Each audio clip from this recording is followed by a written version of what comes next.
नमस्कार करता हूं आप सभी का एनडीटीवी राजस्थान पर। मेरा नाम है आदित्य झा और मैं स्वागत करता हूं आप सभी का इस खास पेशकश में अपनी बात में, जहां हम बात करेंगे कि कैसे हम आज कोटा को सुसाइड फ्री बनाने वाले हैं। देखिए, कोटा में बच्चों की खुदकुशी का सिलसिला रुक नहीं रहा है। शायद ही कोई ऐसा महीना हो जब कोटा में बच्चे सुसाइड नहीं कर रहे हैं। सवाल यह है कि आखिर बच्चे अपनी जान क्यों दे रहे हैं? क्या उन पर ज्यादा पैसा खर्च करने का दबाव है और क्या असफलता का डर हावी हो रहा है? अगर हां, तो फिर इसके लिए क्या करना चाहिए? इसके लिए कोचिंग संचालक कितने जिम्मेदार हैं? क्या कोचिंग संचालक की मनमानी भी एक बड़ी वजह है? क्या अभिभावक बच्चों पर बेवजह इंजीनियरिंग और डॉक्टर बनने का दबाव दे रहे हैं, जिसकी वजह से बच्चे हताशा में अपनी जान दे रहे हैं? ये ऐसे सवाल हैं, ऐसे ज्वलंत सवाल हैं जिन पर हम सभी को सोचने की आवश्यकता है, खासकर उन जिम्मेदारों को जिन पर शिक्षा को पारदर्शी बनाने का दारोमदार होता है। चर्चा आज इन्हीं विषयों पर। तो कोटा में बच्चों की खुदकुशी का सिलसिला जारी है। शायद ही कोई ऐसा महीना हो, जैसा हमने बताया, शायद ही कोई ऐसा महीना हो जब कोटा में बच्चे सुसाइड नहीं कर रहे हैं। सवाल यह है कि आखिर बच्चे अपनी जान क्यों दे रहे हैं? क्या उन पर ज्यादा पैसे खर्च होने का दबाव है? क्या असफलता का डर है यह हावी हो रहा है? अगर हां, इसका जवाब हां है, तो फिर इसके लिए हमें क्या करना चाहिए, आज इसी पर हम चर्चा करेंगे। स्कूल में जब बच्चा पढ़ता है तो उसका एक मानसिक विकास और शारीरिक विकास होता है। दूसरे बच्चों के साथ परस्पर स्नेह और दूसरे बच्चों के साथ जो इंटरेक्शन होता है, उससे उसका बौद्धिक और शारीरिक विकास एक नॉर्मल तरीके से होता है। अगर हम बहुत छोटे बच्चे को सीधा कोचिंग के लिए भेज दें तो हम उसका बचपन एक तरह से छीन लेते हैं और उसको कोटा में जैसा माहौल है जिसमें पढ़ाई और पढ़ाई की बात होती है, ऐसे में बच्चा कई बार उस तरह की स्थिति के लिए तैयार नहीं होता। तो बच्चों का बौद्धिक विकास भी होना चाहिए, शारीरिक विकास भी होना चाहिए और ये प्राय देखने में आता है कि बच्चों की इंटेलिजेंस से, उनकी बौद्धिक क्षमता से ज़्यादा ज़रूरी ये है कि बच्चे एक नए वातावरण में कैसे अपने आप को ढाल पाते हैं और विपरीत परिस्थितियों में अपने आप को कैसे संभाल पाते हैं। ये चीज़ें भी बहुत महत्वपूर्ण हैं। सफलता के लिए भी ये बहुत ज़रूरी है कि बच्चे जो है परिस्थितियों के अनुसार अपने आप को ढालें और जो भी उनके सामने समस्याएं हैं उनको एक मैच्योर तरीके से उनका सामना करें। मेरा मानना यह है कि ये जो बिल आया है, ये पहली बार तो लग ही नहीं रहा। हम सब लोग बहुत आशान्वित थे इस बिल को लेके। हमको लग रहा था कि कोचिंग को लेके कोई बिल आ रहा है और एक एक नई शुरुआत होगी, कुछ अच्छा नया होगा, कुछ हम लोग इसके स्वागत के लिए तैयार बैठे थे। पर इस बिल में कुछ भी ऐसा नहीं लगा, मतलब कुछ ऐसा नहीं लगा। ना तो बच्चों की फीस से संबंधित कोई चीज आई, क्योंकि अभिभावकों को तो सबसे पहले फीस का इंतजार रहता है, तो फीस से संबंधित कोई चीज नहीं आई। कोई बच्चों के लिए जो कमजोर वर्ग का बच्चा है उसके लिए कुछ नहीं आई। अपाहिजों और विकलांग बच्चों के, दिव्यांग बच्चों के लिए जो अलग से कुछ व्यवस्था होनी चाहिए उसको लेके कुछ नहीं आई। हाई कोर्ट ने जो इनको निर्देशित किया था जिन जिन बातों को लेके, उन बातों का कोई जिक्र नहीं है इसमें। कौन लोग थे, कौन ने ये बिल की ड्राफ्टिंग की और कौन से अधिकारी इसके पीछे है, ये ब्यूरोक्रेट्स को इसमें से ज्यादा हस्तक्षेप करने की जरूरत नहीं है। जनप्रतिनिधियों के साथ मिलकर इस बिल की ड्राफ्टिंग होनी चाहिए। अभिभावकों को साथ में ले और जनता को साथ में ले, पेरेंट्स को साथ में ले, तो ये एक अच्छा बिल निकल के आएगा और हाई कोर्ट की जो गाइडेंस पहले दे चुकी है उसको सामने ले। तो आज हम इसी विषयों पर चर्चा करेंगे, कुछ ज्वलंत मुद्दों पर बात करेंगे। बच्चों में सुसाइड की प्रवृत्ति के पीछे आखिर क्या मुख्य कारण है? क्या वो दबाव में है, मानसिक स्वास्थ्य ठीक नहीं है, डिप्रेशन में है, क्या है? क्या बच्चों में सुसाइड की प्रवृत्ति का संबंध उनके पारिवारिक और सामाजिक परिवेश से है? बच्चों के सुसाइड के लक्षण क्या होते हैं? क्या कुछ लक्षण पता हो सकते हैं? अगर एक बच्चा कह रहा है कि भाई मैं सुसाइड करना चाहता हूं, क्या वो पहले किसी को बता रहा है? इन्हीं सब ज्वलंत मुद्दों पर बात करने के लिए आज हमारे साथ कुछ मेहमान जुड़ गए हैं। डॉक्टर MC मिश्रा हैं, पूर्व निदेशक हैं एम्स से, आपका मैं स्वागत करता हूं, बहुत स्वागत करता हूं। क्रांति तिवारी हैं, अध्यक्ष अभिभावक महासंघ का, आपका भी स्वागत करता हूं क्रांति जी। प्रमोद महेश्वरी हैं, कोचिंग संचालक, प्रमोद जी बहुत बहुत स्वागत है आपका एनडीटीवी राजस्थान पर। राजेंद्र त्यागी हैं, पूर्व पुलिस अधिकारी, आपका भी सर बहुत स्वागत। और डॉक्टर निमेश देसाई हैं, वरिष्ठ मनोचिकित्सक हैं। डॉक्टर निमेश जी, आपका स्वागत करते हुए सबसे पहले जरा मैं आपसे ही सवाल ले लेता हूं। मैं आपसे जानना चाहता हूं, आप एक साइकोलॉजिस्ट हैं, बच्चों में सुसाइड की प्रवृत्ति के पीछे मुख्य कारण क्या है? जैसा कि मैं अपने दर्शकों से भी क्या कर रहा था कि क्या क्या कोई दबाव है, मानसिक स्वास्थ्य है, डिप्रेशन का वो शिकार आखिर क्यों हो जा रहे हैं? नशा एक बहुत बड़ा मैटर है। क्या है सुसाइड की प्रवृत्ति के संबंध में उनके पारिवारिक और सामाजिक परिवेश से क्या कुछ निकल कर सामने आता है? डॉक्टर साहब नमस्कार। पहले क्लेरिफाई कर लूं, मैं साइकोलॉजिस्ट न होकर साइकेट्रिस्ट हूं। तो Psychiatrist। मेडिकल साइंस और मनोविज्ञान और मनोचिकित्सा का क्षेत्र जो कहता है, जो आपने सवाल उठाया, उसमें मुझे विचार आ रहा था, जैसे आप भूमिका बना रहे थे एक तो होता है बायोलॉजिकल जेनेटिक कारण। डिप्रेशन की बीमारी हमें से किसी को इसी भी उम्र में हो जाए तो सुसाइड एक उसका अनफॉर्चुनेट लॉजिकल कंक्लूजन है, अगर मैं बहुत डिप्रेस फील करता हूँ बायोलॉजिकल डिजीज से। लेकिन जो युवावस्था में कोटा खासकर जैसे बात हम करते हैं, वहां जो सामाजिक और मानसिक कारण है वो और ज्यादा महत्व रखते जी। हैं। एक बात। दूसरे, उस यंग एज में डिप्रेशन और स्किज़ोफ्रेनिया जैसी बीमारी शुरू होती है जीवन काल में पहली बार। तीसरी बात, जो जो कंपटीशन और सक्सेस, सफलता का मापदंड है, वो इतना भारी बन जाता है कि वो कोमल मन जो है, जैसे हमारे साथी अभी बता रहे थे जी। डॉक्टर साहब, कि वो जो प्रेशर है, वो जो कोमल मन है उसको विकास का, जीवन को एंजॉय करने का मौका ही नहीं रहता। जी।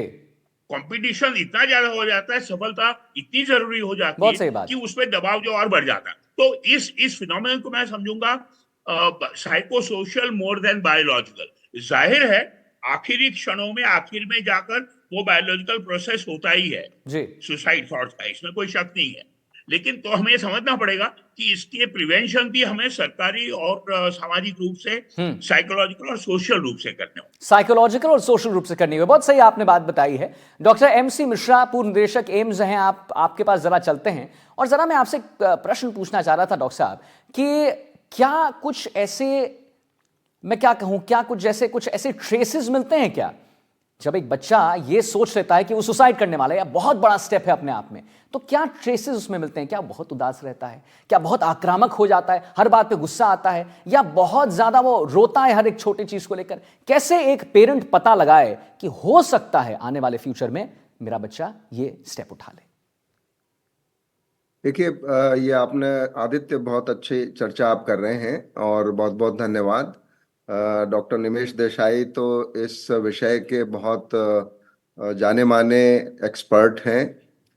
मैं ये कहूँगा कि अगर हमें लक्षण ही पता लग जाए सुसाइड के, तो सुसाइड रोका जा सकता है, लेकिन दुर्भाग्यवश ऐसा होता नहीं है। और कोई उसके लक्षण नहीं पता लगते हैं। अच्छा। बल्कि डिप्रेशन वाला शायद नहीं कमिट करेगा सुसाइड, बट सडनली खेलता हुआ बच्चा और सुबह में लगा टंगा हुआ है। ये मेरे घर में भी हुआ। मेरी बहन की बेटी थी, जी। डिनर खा रहे थे साथ में डाइनिंग टेबल पे, घंटे बाद देखा उसने कमरे में जाके वो लगा लिया उसने। तो ये सुसाइड्स तो वैसे भी होते हैं। हमें ये देखना है क्या इन कोचिंग सेंटर्स में अनुपात अधिक है। और जो भी डेटा मैं देख रहा था, 2024 में 2023 के मुकाबले आधे सुसाइड हुए हैं। जी। तो कुछ गिरावट तो आई है इसमें। लेकिन एक भी बच्चा, यंग बच्चा अगर सुसाइड से जाता है जी। तो हम सबको ही बहुत अच्छा नहीं लगता है, क्योंकि एक यंग लाइफ बहुत सही बात। 17 साल पे चली जाए तो देश का बड़ा नुकसान होता है इससे। जो ईयर्स ऑफ प्रोडक्टिव लाइफ हम कहते हैं, इसकी वजह से लूज होते हैं। और इसमें मेंटल हेल्थ इलनेसेस नंबर 2 पे आते हैं। कार्डियोवास्कुलर डिजीजेस तो हैं जी। ही, और यंग लोगों में, किसी भी उम्र में सुसाइड तो हर उम्र में होता है, हर देश में होता है। अभी कहिए जापान में तो हाराकिरी बोलते हैं इसको। और पौंडीचेरी, डॉक्टर देसाई बताएंगे, पौंडीचेरी तो हमारी कैपिटल है सुसाइड की। तो ऐसा नहीं है कि ये, हमें ये देखना है कि क्या ये हमें कोचिंग सेंटर को नहीं ब्लेम करना है इसमें कई बार माता पिता बहुत ज्यादा प्रेशर बच्चों पर डाल देते हैं। वहां से काउंसलर फोन भी करते हैं तो आते नहीं है मिलने, देखने, बच्चे को ले जाने। फिर कई बार, जैसे ये बिल की बात हो रही थी, तिवारी जी आप कर रहे थे, जी। तो बिल्कुल ठीक बात है कि अगर ये एग्जिट पॉलिसी लिबरल हो जाए कोचिंग सेंटर्स की, जो प्रमोद माहेश्वरी बताएंगे, तो मैं समझता हूं जो बच्चे नहीं कोप कर पा रहे हैं, जरूरी कोई उनको डॉक्टर इंजीनियर ही बनाना है भाई। बहुत सही बात है, जो इंटरेस्ट है उसमें आगे आजकल बढ़े। इतने ज्यादा विकल्प हैं। डॉक्टर इंजीनियर छोड़ दो ना उसको, अगर मान लीजिए क्रिकेट खेलनी है तो उसकी हाँ, तो क्रिकेटर बनाइए। बिल्कुल नहीं, बिल्कुल सही आपने बात बताया। जो इंटरेस्ट है उसके लिए उन्हें उस मार्ग में आगे बढ़ाना चाहिए। राजेंद्र त्यागी जी हमारे साथ जुड़े हैं, पूर्व पुलिस अधिकारी हैं। राजेंद्र जी, देखिए, आपने अपने इस कार्यकाल में बहुत सारे ऐसे जो हैं केसेस देखे होंगे। मैं जरा आपसे जानना चाह रहा था, एक दो सवाल है मेरे, और मैं जानना ही चाह रहा था कि आपको, पुलिस को अगर मैं पूछूं, क्या लगता है मुख्य कारण? पुलिस की अगर मैं पूछूं तो क्या मुख्य कारण आपको लगता है? क्या आपको लगता है कि मुख्य कारण दबाव है, मानसिक स्वास्थ्य ठीक नहीं है, या नशा भी एक बहुत बड़ा कारण है? त्यागी साहब। जी आदित्य जी, बिल्कुल सही फरमाया। पहले तो जब बच्चा हॉस्टल में आता है, कोचिंग के लिए आता है, एक तो उसको बिल्कुल नया माहौल मिलता है, और सबसे बड़ी बात तो जो अभी आपने बताई, असफलता का डर, वो सक्षम नहीं है वो इस कोचिंग में, वो इस इंजीनियरिंग या आईआईटी के लिए, जो उसका जिसके लक्ष्य के लिए उनके माँ बाप ने उनको भेजा है कि बेटा जा तू आईआईटी कर या अच्छे इंजीनियरिंग कॉलेज में तेरा एडमिशन हो, तो वहां जब वो कहते हैं पूत के पांव पालने में नजर आते हैं, वो तो हमें पहले ही मालूम पड़ जाता है। मगर कुछ परिवार ऐसे हैं जो पैसे के दम पे या कुछ सोर्स लगा के अपने बच्चों को जबरदस्ती वहां भेजते हैं। वो बच्चा उस प्रतिस्पर्धा में बिल्कुल सफल नहीं होता, और असफलता के डर से, अपनी असफलता के डर से, जो आपने तीसरी बात कही कि सर जो नशा, ये नए नए उसमें नशा भी जो है ये करने लग जाते हैं, उस चीज को अपनी असफलता को छुपाने के लिए कि भाई ना वो कोई नहीं, कोई नशा कर लिया, फिर वही ऐसा सर्किल बन जाता है। तो मेरा तो मानसा है, ये जो मानसिक बौद्धिक जो इनके ऊपर दबाव है, और उसमें असफलता का डर, और उसके बाद ये नशा के कारण भी ये काफी लोग इस सुसाइड को करने के लिए जाते हैं।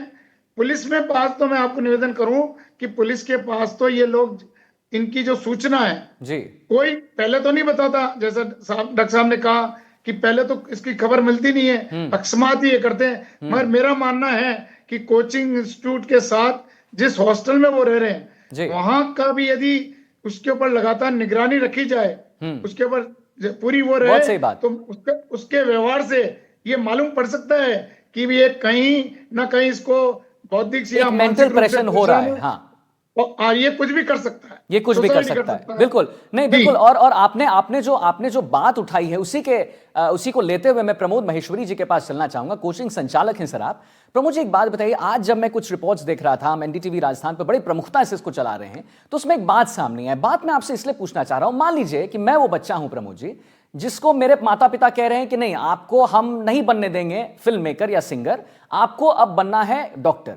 मैं गया कोचिंग संस्थान में और वहां पर मेरी काउंसलिंग सेशन हुई। मान लीजिए कि काउंसलिंग सेशन में पता लग गया कि नहीं नहीं नहीं, ये जो लड़का ये पात्र है ही नहीं मेडिकल के लिए, इसको तो अगर सिंगर बनाओ तो बहुत बड़ा सिंगर बन जाएगा, या कोई स्पोर्ट्स पर्सन बनाओ तो बहुत बड़ा बन जाएगा। क्या आपको लगता है कि ऐसे कोई विकल्प हैं कोचिंग संचालक के पास या कोचिंग संस्थानों के पास कि वो अपने उस बच्चे के माता पिता को कॉल करके बोल दें कि सर आपका बच्चा नहीं है इस लायक, आप इसको किसी और जगह पर अच्छा कराइए? क्या ये कोचिंग संस्थान करते हैं सर? ये करते थे, अब करते नहीं है। मैं आपको थोड़ा सा कोटा का जो एक एजुकेशन सिटी बना है उसका इतिहास बताता हूँ। मैंने जब बहुत 30 साल पहले जब शुरू करा था, तो उस समय पर जब बच्चों का एडमिशन होता था तो उसका एक एंट्रेंस क्राइटेरिया था, एडमिशन होता था, उसका टेस्ट लिया जाता था और बच्चों को बताया जाता था कि आप आईआईटी के या मेडिकल के लिए लायक नहीं है और आप कोई दूसरे विकल्प ढूंढिए। अच्छा, ये आप कह रहे हैं बता दिया जाता था पहले? नहीं, मैं आपको पूरा बताता हूँ। तो ये बता दिया जाता था, और कोटा इसीलिए इतना फेमस हुआ कि यहाँ पर वो एक ईमानदारी थी बच्चों के साथ। अच्छा। बट समय के साथ चीजें बहुत बदल गई हैं, कॉमर्शियल हो गया है। आज इंस्टीट्यूट को ये पता है कि ये बच्चा सेलेक्ट नहीं हो सकता, परंतु फिर भी उसे मोटिवेट किया जा रहा है कोचिंग ज्वाइन करने के लिए। अभी ये बताया जा रहा है कि कौन बच्चे सेलेक्ट हुए, ये नहीं बताया जा रहा कि कितने फेल हो गए। तो फेल के लिए बच्चे को प्रिपेयर नहीं किया जा रहा, उसको नहीं बताया जा रहा, सिर्फ उसे ये बताया जा रहा है। तो जैसे अभी बोला था कि एग्जिट पॉलिसी होनी चाहिए, मेरा मानना है कि उतनी स्ट्रिक्ट एंट्री पॉलिसी भी होनी चाहिए कि बच्चों को, उन्हीं बच्चों को एडमिशन दिया जाए या ऑप्शन दिया जाए जो बच्चे उस एग्जाम का प्रेशर सस्टेन करने के लिए उसके लिए परिपक्व हैं, बाकी को मना कराया जाए। और फेलियर का डेटा भी अखबार में निकालना जरूरी करा जाए कोचिंग इंस्टीट्यूशन का, क्योंकि सक्सेस मोटिवेट करती है, फेलियर प्रिपेयर करती है। तो कोचिंग इंस्टीट्यूशन को अपने फेलियर के नंबर भी बताएं तो शायद लोग जजमेंट ले सके कि नहीं हमें जाना चाहिए कि नहीं जाना चाहिए। और मैं इसको हमेशा, आज से नहीं, पिछले 30 साल से लगातार एडवोकेसी कर रहा हूं कि भाई कोचिंग इंस्टीट्यूशन अपने फेलियर के नंबर भी लोगों को बताएं, ताकि पता पड़े कि 5% बच्चे सेलेक्ट होते हैं, 95% नहीं होते, और जो नहीं होते उनका करियर खत्म नहीं होता, बहुत सही बात वो है। भी कुछ ना कुछ करते हैं। बिल्कुल सही बात है, नहीं बच्चे बिल्कुल सही बात है, प्रिपेयर्ड होते हैं, जैसे उनका करियर अभी बोलते खत्म हैं नहीं एग्जिट होता है। पॉलिसी है, वैसे एंट्री पॉलिसी भी होना चाहिए। जी, ये एक हाईलाइटिंग पॉइंट है और मुझे लगता है कि जितने भी हमारे दर्शक देख रहे हैं, जितने भी स्टूडेंट्स देख रहे हैं, देखिए आप समझिए, हमारे साथ बड़े बड़े गेस्ट जुड़े हुए हैं, बहुत अनुभव है इनको। इनका कहना है कि भाई जो नहीं हुआ पास या जो नहीं निकाल पाए उस एंट्रेंस एग्जाम को, उनका आप लोग का करियर बिल्कुल खत्म नहीं हुआ है। इनफैक्ट आपको लोग के कुछ स्वर्णिम भविष्य की तैयारी है। क्रांति तिवारी जी हमारे साथ जुड़ रहे हैं, अध्यक्ष हैं अभिभावक महासंघ के। क्रांति जी, जरा मैं आपसे जानना चाहूंगा कि क्या आप अपने जितने भी स्टूडेंट्स वहां पर रहते हैं उन लोग को ये बताते हैं क्या? और मुझे लगता है ये सवाल मेरा बहुतों से होने वाला है कि अगर आप सुसाइड कर लेंगे तो उसके रिपरकशंस क्या होंगे? देखिए, पहले तो ये पता नहीं चलता कि भाई कोई बच्चा सुसाइड करने वाला है, वो तो जब हो जाती है नहीं, लेकिन मैं कह रहा हूं अगर एक सिलेबस में ये भी डाल दिया जाए कि सुसाइड एक सिलेबस हो कि क्या होगा, प्रॉब्लम्स क्या होंगे अगर आप सुसाइड कर लेंगे, क्यों नहीं करना चाहिए, इसकी जानकारी देखिए, देते हैं? जब ऐसी परिस्थितियां बनती है ना, तो सबको सब चीजें पता होती है। आजकल सोशल मीडिया का जमाना है, बहुत सारी चीजें हमारे पास और भी जागरूकता के लिए हैं, लोगों को पता होता है, लेकिन जो करने पे आमादा होता है वो करके रखता है। मैं इस चीज के लिए सबसे पहले प्रमोद जी सर जो है उनकी बात से बिल्कुल सहमत हूँ। इस कोटा शहर में जो सबसे पहले कोचिंग वो था इंडस्ट्रीज, उसमें बंसल सर हुआ करते थे। उनके यहाँ क्या सिस्टम होता था, जब ये कोचिंग जो जिनके नाम से फेमस हुई है, उनके उस समय ये कंडीशन होती थी कि आईएएस और आरएएस जो बड़े बड़े नामी ग्रामी जो होते थे ना, वो भी अपने बच्चों का एडमिशन नहीं करा पाते थे कोचिंग में। उसके लिए भी उनको टेस्ट सीरीज से गुजरना पड़ता था। जब उनको लगता था कि आपका बच्चा काबिल है, अच्छे परसेंटेज लेके आया, तब कोचिंग में एडमिशन के लिए भी एक टेस्ट होता था। उसके बाद वो बच्चा होता था। तो इसमें क्या होता, काबिल जो बच्चा होता था वो पहले पता चल जाता था। और आजकल ये कंडीशन हो गई है कि अब तो ये अभी जैसा प्रमोद सर ने बताया है, पूरी तरीके से ये मनी माइंडेड हो गया है अब तो। बल्कि ये मैं तो कोचिंग के बिल में ये भी कहना चाहता हूं कि एक ऐसा प्रावधान होना चाहिए इस कोचिंग बिल में भी, जो ये एडवर्टाइजिंग देते हैं, अखबारों में देते हैं या दूसरे संसाधनों में देते हैं, उसको पढ़ के ऐसा लगता है हर अभिभावक को कि हर बच्चे को कि हमारा सिलेक्शन हो जाएगा।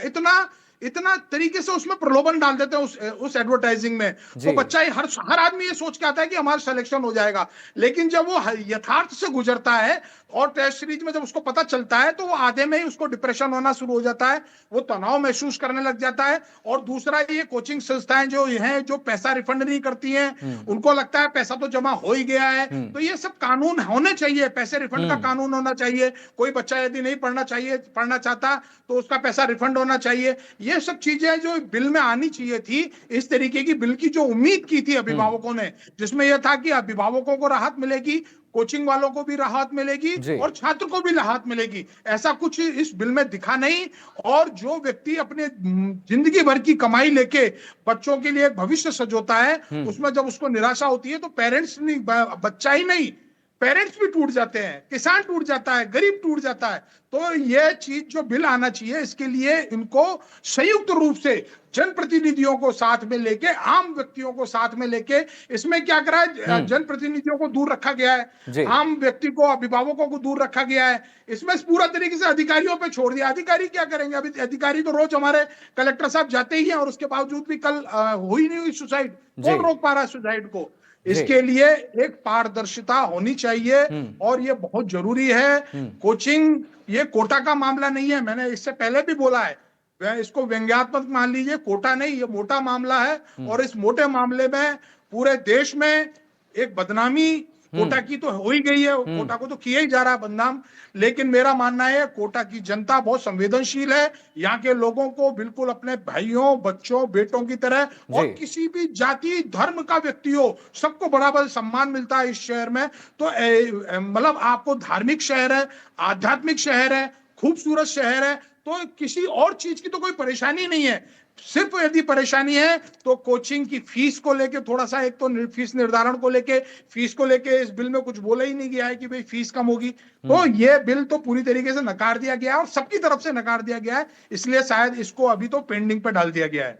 पेंडिंग पे डाल दिया गया है। चलिए ठीक है, डॉक्टर एमसी मिश्रा भी हमारे साथ जुड़े हुए हैं। डॉक्टर साहब, एक रेमेडी की अगर मैं आपसे बात करूं, अगर एक बच्चा डिप्रेस्ड है, क्योंकि डिप्रेशन ये एक ऐसा वर्ड है ना डॉक्टर साहब जो बहुत सुनने में आता है जब भी ये सुसाइड्स की बात होती है। एक बच्चा डिप्रेस है किसी भी कारणवश को लेकर, मान लीजिए कि उसके अच्छे नंबर्स नहीं आ रहे हैं, क्या कुछ थेरेपीज हैं, और अगर हैं तो कौन से थेरेपीज हैं जो किए जा सकते हैं उस बच्चे, पेरेंट्स द्वारा या अभिभावकों द्वारा, जिससे वो बच्चा उस डिप्रेशन से निकल जाए? डॉक्टर साहब, ये आदित्य डॉक्टर निमेश देसाई बहुत अच्छे से बता पाएंगे, लेकिन जी। मेरा मानना ये है कि माता पिता का इसमें जो योगदान होता है बच्चे को इतना ज्यादा प्रेशर डाल के। मैं अपने उदाहरण देता हूँ, मेरा छोटा बेटा था, उसने मेरे से कह दिया, हम दोनों से, हम माता पिता से, कि मैं आईआईटी का एंट्रेंस नहीं दूंगा। तो हमने उसको बहुत सहर्ष स्वीकार कर लिया कि ठीक है बेटा मत दो, तुम्हें जो ठीक लगे वो करो। तो ये माता पिता की भी एक इसमें रिस्पॉन्सिबिलिटी होती है। वो एक एक बच्चा होता है सबके, आजकल ज्यादा से ज्यादा 2 होते हैं। जी। तो ये बात ठीक है कि किसी का भी बच्चा इस उम्र पे चला जाए तो उसका क्या हाल होगा, ये तो हम अनुमान लगा ही सकते हैं इसको।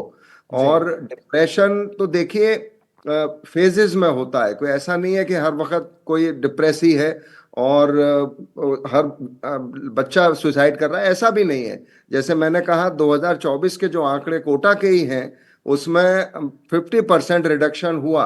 अब वो किस वजह से हुआ ये तो एनालिसिस की बात है, और इस पर कोई शोध भी होना चाहिए कि क्या ड्रग्स का उपयोग वहां हो रहा है, कैसे हो रहा है। और बिल्कुल तिवारी जी ने जो बात कही उन सब बातों पे, और सभी ने बहुत अच्छे इसमें जी। सुझाव दिए। अगर कि फेल नहीं मैं कहूंगा, मैं कभी नहीं कहता कि कॉम्पिटिटिव एग्जाम में कोई फेल होता है। जी। ये सप्लाई और डिमांड में डिस्पैरिटी का इश्यू है कि सप्लाई बहुत ज्यादा है, डिमांड बहुत कम है, सीट्स बहुत लिमिटेड हैं। जी। तो हमेशा ये रहेगा कि आपके 2.5 लाख बच्चे कोचिंग कर रहे हैं कोटा में, उसमें से मुश्किल से 1000 बच्चे या 500 बच्चे सिलेक्ट होंगे, बाकी तो नहीं होंगे। तो उनको तो विकल्प वैसे भी ढूंढना ही है, और वो ढूंढते भी हैं।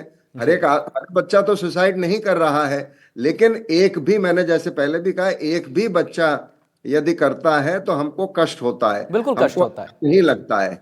बिल्कुल बिल्कुल बिल्कुल, आपने सही कहा, कष्ट होता है। डॉक्टर देसाई के पास चलते हैं। डॉक्टर देसाई, जरा मैं आपसे पूछना चाहता हूं कि इंजीनियरिंग और मेडिकल, ये तो ऐसे टर्म्स हैं जिसके लिए जो बच्चे हैं, स्टूडेंट्स हैं, जद्दोजहद करते हैं। अगर मान लीजिए उनका सिलेक्शन नहीं हुआ, एक जो मानसिक तनाव के वो थ्रू गुजरते हैं, उससे कैसे निकल सकते हैं? क्या रेमेडी है डॉक्टर साहब? आपने सवाल अजीज बहुत अच्छा पूछा, और जैसे हमारे अजीज मित्र पुराने मिश्रा साहब ने कहा, क्राइसिस सपोर्ट, जैसे जैसे हमारे साथी ने पहले कहा, उस वक्त बच्चे को वो सारा ज्ञान काम नहीं आता है कि अगर मैं ऐसा कर देता हूं तो परिवार का और पेरेंट्स का क्या हाल होगा। वो उस वक्त उस दिमाग में वो बात रहती नहीं है, उससे मैं सहमत हूं। तो क्राइसिस सपोर्ट चाहिए हर बच्चे को जो मुश्किल से गुजर रहा है। 2-4 मुद्दे आदित्य उभरते हैं। सबसे पहली बात, मैं डॉक्टर मिश्रा साहब की बहुत सराहना करता हूं, हमारे अजीज हैं, लेकिन पब्लिक प्लेटफॉर्म पे इन्होंने 2 उदाहरण अपने परिवार से शेयर किए। जी, ये अपने आप में बड़ी बात है, सराहनीय है। हमारे बिल्कुल। दर्शकों को उससे प्रोत्साहन मिलना चाहिए जो मिश्रा साहब ने शेयर किए, एक पॉजिटिव और एक नॉट सो पॉजिटिव, दोनों उदाहरण उन्होंने। तो हमें ये चाहिए कि हम ये बातें खुलेपन से कर सके जैसे मिश्रा साहब ने करी। एक बात जो हमारे पुलिस अधिकारी ने कही थी और मिश्रा साहब ने भी कही, मैं हमेशा कुछ 10-15 साल से कहने की कोशिश कर रहा हूं हर जगह, विफलता और असफलता दो अलग चीज है। Failure and non success is different, खासकर कॉम्पिटिटिव एग्जाम में। जैसे मिश्रा साहब ने कहा, भाई 2.5 लाख में से 1000 या 1200 का सिलेक्शन होगा, बाकी जो बच गए वो विफल नहीं हुए, फेलियर नहीं है। हमारी पीढ़ी में डॉक्टर इंजीनियर बनने का बहुत महत्व था, समाज बदल गया, सोच बदल गई, लेकिन अभी भी बहुत सारे मिडिल क्लास फैमिलीज में अनफॉर्चुनेटली वही सोच बनी हुई, वो प्रेशर बना हुआ है। जी। तो वो प्रेशर हमें अब थोड़ा कम करना होगा, थोड़ा बदलना होगा। एक और थोड़ी सी बड़ी परिवेश में बात करें आदित्य जी, हम सब लोग सोचेंगे 21वीं सदी की ये बहुत बड़ी विडंबना है। हमें एफिशिएंसी चाहिए, सक्सेस चाहिए, हर कीमत पर सक्सेस चाहिए, लेकिन साथ साथ हमें एम्पैथी और कंपैशन भी चाहिए। तो कोटा में जो हो रहा है वो सिर्फ, मैं अपने साथी से बिल्कुल सहमत हूं, कोटा के दोनों साथियों से, कोटा की बदनामी हो रही है। शुरुआत बहुत अच्छे से हुई थी, उसका व्यापारीकरण और बाजारीकरण हो गया। ये जो विडंबना है कि हम नॉन सक्सेस को या नहीं भी एक कॉम्पिटिटिव में एंटर कर पाए तो हमारा जीवन सफल हो सकता है, खुश जीवन हो सकता है, ये बात हमें यंगस्टर्स तक पहुंचानी होगी। मैं समझता हूं कि मैं कोटा 2-3 बार गया हूं विश्लेषण के लिए पिछले 2-3 साल में, और वहां से लोकल जो मैं समझा हूं, मैं दोनों कोटा के साथियों से मैं सहमत हूं, बाजारीकरण और व्यापारीकरण बहुत ज्यादा हो गया है। एंट्री क्राइटेरिया भी होना चाहिए, एग्जिट पॉलिसी भी चाहिए, क्योंकि मैं समझाऊं वहां से विश्लेषण करके हमारे शिकौल साहब जैसे साथियों से जी कि जो प्रेशर है, माँ बाप कहते हैं बेटा हमने तो पैसा एक बार में भर दिया सारा, अब अगर आप पूरा नहीं करते हो कोचिंग या सफल नहीं होते हो तो हमारा नुकसान हो गया। तो उस नाजुक मोड़ पे उस बच्चे पे जो असर होता है वो बहुत गंभीर होता है। एक बार फिर कहूंगा, जो आपने सवाल पूछा था, क्राइसिस सपोर्ट, जी जी क्या जी। इमोशनल सपोर्ट हर बच्चे को हर वक्त अवेलेबल कराया जा सकता है अगर हम हाई कंपटीशन करना चाहते हैं। और आखिर में बात कह दूं, एम्स में हम दोनों ने, डॉक्टर निशा साहब ने, हमने देखा हुआ है 30-40 साल पहले एम्स दिल्ली में जी जो 50 MBBS की सीट होती है, हर बच्चा जो आता था वो अपने स्टेट में टॉपर था, वहां 50 टॉपर जमा हो जाते थे। तो उन 50 टॉपर्स में जो कंपटीशन होती है बहुत अलग प्रकार की होती है। जी। तो हम लोग ये और आप कह रहे हैं डॉक्टर साहब कि वो जो 50 ये बहुत इंपॉर्टेंट फैक्ट है और हाईलाइटिंग फैक्ट है कि वो जो 50 टॉपर्स एक साथ हो जाते हैं, एक रूम में जब आ जाते हैं, वो एक अलग प्रेशर होता होगा, क्यों डॉक्टर साहब? बिल्कुल जी।